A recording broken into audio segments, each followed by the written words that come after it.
La volanul mașinilor de teren, zeci de împătimiți ai off-road-ului au luat sâmbătă startul în competiția Trialul Bobocilor. Au avut parte de aventură în noroi pe trasee cu obstacole la tot pasul.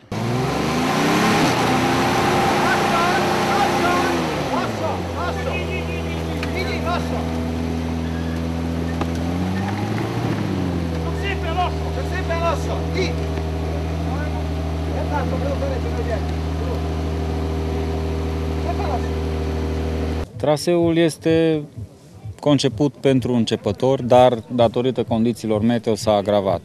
Din păcate, 2-3 mașini dacă o să poată să facă acest traseu.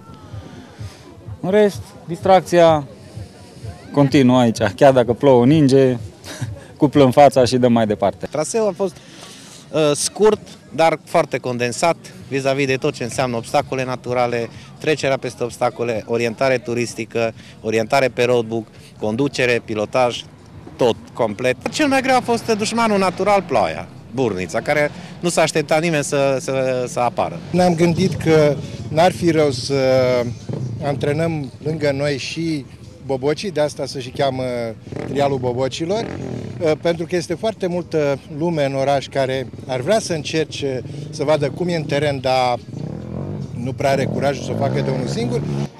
Traseul a fost scurt, având în vedere că e totuși decembrie, ziua e scurtă și vremea e așa cum e.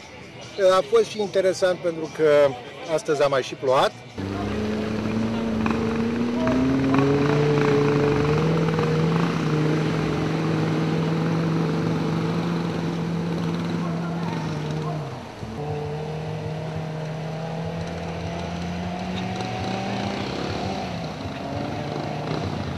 Piloții au trecut prin adevărate probe de foc, chiar dacă a fost un concurs destinat începătorilor. Traseul a fost totuși unul scurt, ținând cont că într-o zi de decembrie vremea nu este chiar atât de prietenoasă.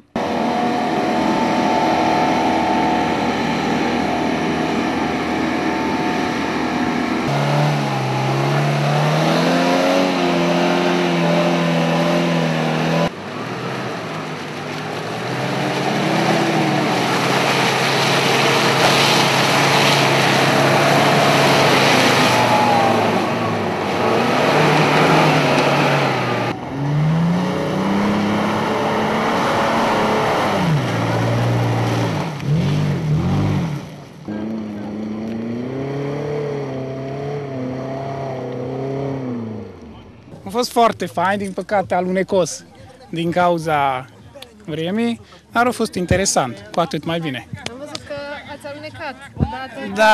Da, a fost un pic mai dificil, având în vedere că a fost prima dată când mă bag într-un traseu de genul acesta, dar a fost fain. Dificil traseul nu a fost, special un pic pentru că ploua și trebuia să ne obișnuim cum alunecă și așa mai departe. De câteva ori ați și alunecat. Am alunecat, da, am prins câteva stâlpi, dar asta e, așa e concursul.